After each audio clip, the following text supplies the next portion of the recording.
Hello friends, good morning. Mister and Mrs ওয়ার্ল্ডে নতুন একটি ব্লগ ভিডিওতে আপনাদের স্বাগত।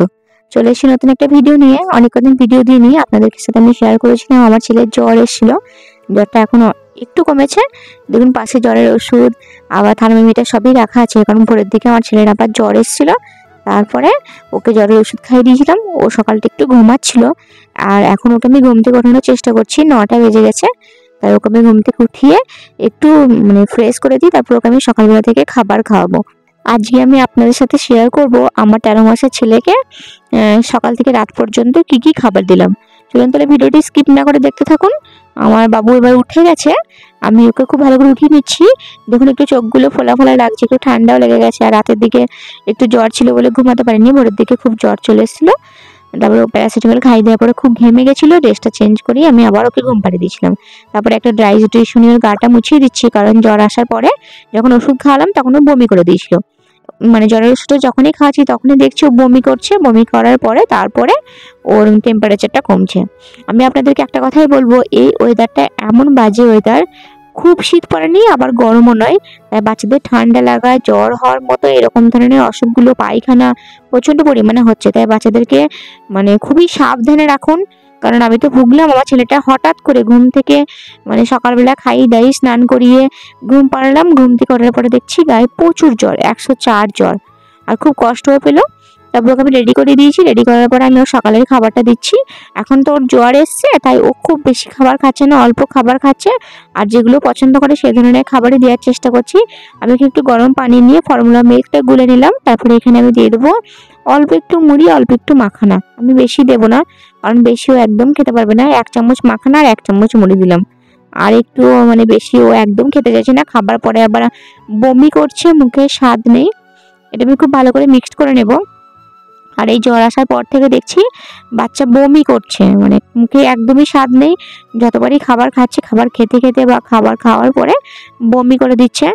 তবুও আমি আস্তে আস্তে অল্প অল্প করে আবার খাবারের টেস্ট পার্টটাকে তৈরি করার চেষ্টা করছি ওর। আর আগের মতো অল্প অল্প করে খাবার দেওয়ার চেষ্টা করছি, যাতে আস্তে আস্তে আবার খাবার খাওয়ার মানসিকতাটা তৈরি হওয়ার, মুখে স্বাদটা চলে আসে। আমি এটা খুব ভালো করে মিক্স করে নিয়েছি। তারপরে আমি বাবুকে এটা খাইয়ে দেবো। আমি এখন আমার বাপের বাড়িতে আছি, এখানে বারান্দা বসিয়ে আমি ওকে খাইয়ে দিচ্ছি, এই জায়গাটা একটু রোদ আছে বলে। এরপর একটু খেলা করছিল, খেলা করার পরে তারপর ওর জন্য আমি একটু বানাবো চিকেন স্যুপ। মুখে স্বাদ নেই দেখলাম, সেজন্য একটা টমেটো কেটে নিয়েছি, একটু গাজর আর একটু চিকেন নিয়েছি, আর এখানে একটু গোটা গরম মশলা নিয়ে নিয়েছি, আর আদা রসুন কুচিয়ে নিয়েছি। প্রথমে আমি একটু বাটার দিয়ে দিলাম, বাটার দিয়ে আমি গোটা গরম মশলাটা দিয়ে দেবো। আমি চিকেন স্যুপ আগেও বানিয়েছি, এভাবেই বানিয়েছি, এভাবে খেতে পছন্দ করে। আর যেহেতু টমেটো দিচ্ছি একটু টক টক লাগবে, আর চিকেনের প্রোটিনটা ওর শরীরে পাবে, আর মুখের স্বাদটা যাতে ফেরে, খাবারের রুচি ফেরানোর জন্য চিকেন স্যুপটা ওকে একটু করে দিচ্ছি। আরও চিকেন স্যুপটা খেতে পছন্দ করতো, আজকে কি করবে বলতে পারছি না। তারপরে সবজিগুলো টমেটো দিয়ে একটু ভালো করে নাড়িয়ে নেবো। নাড়িয়ে নেওয়ার পরে একটু সামান্য নুন আর একটু হলুদ দিয়ে এটাকে ভালো করে পানি দিয়ে দেবো। এবার আমি খুব ভালো করে এটাকে সিদ্ধ করে নেব। সিদ্ধ করার পরে একটা মিক্সিতে আমি চিকেনগুলোকে আর সবজিগুলোকে একটু পেস্ট করে নিয়েছি, আর চিকেনের যে ঝোলটা ছিল স্যুপটা সেটা রেখে দিয়েছি। কড়াতে একটুখানি বাটার দিয়ে দিলাম। তারপরে বাটারে আদা রসুন একটু কুচিয়ে রেখেছিলাম। আদা রসুন কুচিটা যখন একটু গোল্ডেন কালার হয়ে যাবে একটু ভেজে নেব। বাচ্চাদেরকে শীতকালে আপনারা এভাবে চিকেন স্যুপ দিতে পারেন। তাছাড়া বাচ্চা যদি শরীর খারাপ করে, খাবারের রুচি না থাকে, তাহলে এভাবেও চিকেন স্যুপ দিতে পারেন। তারপরে আমি ওই যে পেস্ট করে রেখেছিলাম পেস্টটা দিয়ে দিলাম, আর তার সাথে ওর যে স্টকটা ছিল স্টকটা দিয়ে ভালো করে ফুটিয়ে নেব। এবার আপনারা আপনাদের বাচ্চা যে ঘনত্বে খায় সেই ঘনত্ব রাখবেন। আমার ছেলে খুব পাতলা খায় না, একটু ঘন খায়, এটাকে আমি ভালো করে জাল করে একটু ঘন করে নেব। আমার দেখুন ঘন করা হয়ে গেছে। আমি একটু ধনে পাতা দিয়ে দিয়েছি, আর এতে আমি সামান্য একটু গোলমরিচের গুঁড়ো দিয়ে দিয়েছি। তারপরে একটু তেল মাখিয়ে দিলাম। এবার একটু স্নান করিয়ে দেবো, কারণ হলো জ্বর অবস্থাতে স্নান করানোটা খুব দরকার। এমনিতেও ও স্নান করতে পছন্দ করে। আর ডাক্তারবাবু জিজ্ঞেস করেছি, ডাক্তারবাবু বলেছে হ্যাঁ প্রত্যেকদিনই স্নান করানো যাবে। ওকে একটু বেশ স্নান করিয়ে দিচ্ছি, স্নান করালে ওর মুডটা বেশ ভালো হয়ে যায়। আর ও খেলা করছে একটু পানি নিয়ে। আমার স্নান করানো হয়ে গেছে। স্নান করানোর পরে যে স্যুপটা আমি তৈরি করেছিলাম চিকেন স্যুপটা, এই স্যুপটা এবার ওকে আমি খাইয়ে দেবো। আমি প্রথমে অল্প পরিমাণে নিয়েছি, যদি খেতে পারে তারপর আর দেবো, কিন্তু পুরোটাও খেতে পারেনি। তারপর ওকে আমি ঘুম পাড়িয়ে দিয়েছি, কিন্তু ঘুমানোর পর দেখছি আবার ওর জ্বর চলে এসছে। আমার গাটা গরম লাগছে, থার্মোমিটারটা নিয়ে আমি একটু চেক করে নিচ্ছি। আর বাচ্চার জন্য এই সময়তে ঘরে অবশ্যই প্যারাসিটামল, থার্মোমিটার আবার ঠান্ডার ওষুধ, জ্বরের ওষুধ, প্যারাসিটামল তো বললাম, পায়খানার ওষুধ অবশ্যই ঘরে রাখবেন, যাতে এমার্জেন্সিটা আপনি মানে করতে পারেন, ফার্স্ট এডটা করতে পারেন, প্রাথমিক চিকিৎসাটা। জ্বর হওয়ার পরে ছেলেটা বড্ড খিটখিটে হয়ে গেছে, মানে আমার কাছে ছাড়া কারো কাছে থাকতে চাইছে না, খেতে চাইছে না, আর একটু ঘুমাচ্ছে, একটু ঘুমটা আগের মতনই আছে, কিন্তু মানে খেতে চাইছে না আর কারোর কোলে যেতে চাইছে না। আমার ছেলে ওরকম ছিল না, মানে সবার কোলে যেতে চাইতো, ও খুব মানে হাসি খুশি একটু জলি টাইপের, কিন্তু এখন পুরো একেবারে কেমন একটা হয়ে গেছে, মানে একটু খিটখিটে মেজাজের হয়ে গেছে। আর ঘুমিয়ে গেছিল, আমি ঘুমানোর মানে ঘুম পাড়িয়ে দিলাম, তারপরেই দেখলাম জ্বর। আমি আর রিস্ক নিলাম না, আমি চেক করে নিয়েছি।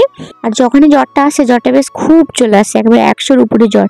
এখন দেখছি ওর 100.9 জ্বর আছে, কিন্তু কালকে থেকে 104 জ্বর ছিল, আজকে অনেকটা কমই আছে। আমি ওকে প্যারাসিটামলটা দিয়ে দিলাম, ঘুম থেকে উঠিয়ে আমি প্যারাসিটামলটা খাই দিলাম, না হলে ঘুম থেকে উঠতো আরও জ্বর আসতো, প্যারাসিটামল তারপরে খেতো, তারপর ছেলে খুব কষ্ট পেত। আমি ওকে প্যারাসিটামলটা খাই দিয়েছি, ওর জ্বরটা এবার কমেও গেছে। আর আমাদের বাড়ির সামনে দেখুন আচার আলা এসছে, এরকম গাড়িতে করে আচার আগে ছোটবেলায় খুব খেতাম, আর আমাদের রাস্তার ধারেই বাড়ি, তাই দেখলাম বাড়ির সামনে দিয়ে যাচ্ছিল আচারওয়ালা, তাই আমি আচার কিনে নিলাম, বেশ অনেক রকমের আচার কিনে নিলাম। আর আমার ছেলেরও জ্বরটা একটু কমে গেছে, আর ও আমার মায়ের কোলেই ছিল। এখানে বিভিন্ন রকমের আচার ছিল, টক ঝাল মিষ্টি, আমি বেশ মিক্সড কয়েক রকমের আচার কিনে নিলাম। এখানে যে একটা আম শুকানোর আচার ওনাদের কাছে পাওয়া যায়, যেটা উনি দিচ্ছেন, এই আচারটা আমার খুব প্রিয়। এই আচারটা আমি যখনই এই আচারের গাড়ি দেখি আমি এদের কাছে মানে কিনি, আর এই আচারটা মানে এনাদের কাছেই থাকে। আমি অনেক রকমের নিয়ে নিয়েছি, তেঁতুলের, আমড়ার, আর এই আম শুকানোর। আর এখানে ছোট ছোট ছেলেরা ছিল, এরা সব আমার ভাইপো ভাইজি হয়, এদের সব আচার আমি কিনে দিয়েছি, ওরা আচার খাচ্ছে। তো ওদেরকে জিজ্ঞেস করছি, প্রথমে যে আছে সে রোহান, তারপরে মাহির, মারিফ, আর এই বাচ্চা মেয়েটা, এটা আমার ভাইজির নাম আরসি, একটু আলতো করে কথা বলে। আচারটা খাওয়া হয়ে গেছে আমাদের, তারপরে আমার ছেলেকে আমি খাবার খাইয়ে দিলাম। দুপুরবেলা একটু মাছ নিয়েছি আর একটু সবজি দিয়েছি, আমার ছেলে মাছের ঝোল খেতে খুব পছন্দ করে, আর সবজিটাও পছন্দ করে, তাই ভাবলাম যদি খাই, কিন্তু ও খায়নি, মানে বমি করে দিচ্ছিল। তারপরে বিকেলে একটু ঘুমিয়ে নিয়ে সন্ধ্যেবেলাতেও একটু খেলা দেওয়ার চেষ্টা করছিলাম। সন্ধ্যেবেলার দিকে জ্বরটা কমে গেছিল, সন্ধ্যেবেলা তোকে একটুখানি ওই ছাতু দিয়েছিলাম, কারণ হলো দেখলাম ও সুজি মুড়িগুলো খেতে চাইছে না। তারপরে আমি আমার ছেলে একটু খেলা করছিলাম, এই ঢোলটা নিয়ে একটু বাজানোর চেষ্টা করছিলাম, আর ছেলে দেখি খেলাও করছিল। তারপর দেখুন সারাদিনে আর জ্বরটা আসেনি, আজকে 5 দিন হয়ে গেল, দেখি আলোর মতো যদি কমে যায় তাহলে তো খুবই ভালো। তারপর রাতে একটু দুধ ভাত দিলাম, তরকারি ভাত তো খেতে চাইছি না, দেখি দুধ ভাত দিয়ে খাই কিনা। দুধ ভাত তো দেখলাম আমার ছেলে মানে খেলো, এদিকে ওই ড্রেসিং টেবিলের সামনে, আর এখানে ও খেলা করছিল, এই জায়গাটা ওর এখন খুব প্রিয় হয়ে গেছে, আয়নাটা বারবারই মানে দেখছে। আর আমার মা ওকে খাই দিচ্ছিলেন। আমার মানে বাপের বাড়িতে আসলে আমার ছেলেকে নিয়ে খুব একটা হেডেক হয় না, আমার মাই মানে সমস্ত দেখে নেন। তারপর আমার ছেলে দেখলাম দুধ ভাতটা খেলো, একটু সামান্য খায়নি, কিন্তু মোটামুটি খেলো, যে তুলনায় সারাদিনে খায়নি তার তুলনায় একটু খেলো। তারপরে একটু খেলা করছিল আয়নার সামনেটায়। আর এখন কথাই একটা হচ্ছে শুধু মাম মাম খাবো, মাম মাম, মানে প্রচন্ড পরিমাণে পানি খেতে চাইছে। চলুন তাহলে ভিডিওটা আজকের মতো এখানেই শেষ করি। আপনারা ভালো থাকবেন, সুস্থ থাকবেন, আর আমার ভিডিও যদি আপনাদের ভালো লাগে তাহলে একটি লাইক করবেন, আর যারা নতুন আছেন তারা চ্যানেলটি সাবস্ক্রাইব করে অবশ্যই পাশে থাকবেন। কোথাও যদি কোনো ভুল ত্রুটি হয় অবশ্যই ক্ষমা করবেন। দেখা হবে পরবর্তী ভিডিওতে। ধন্যবাদ।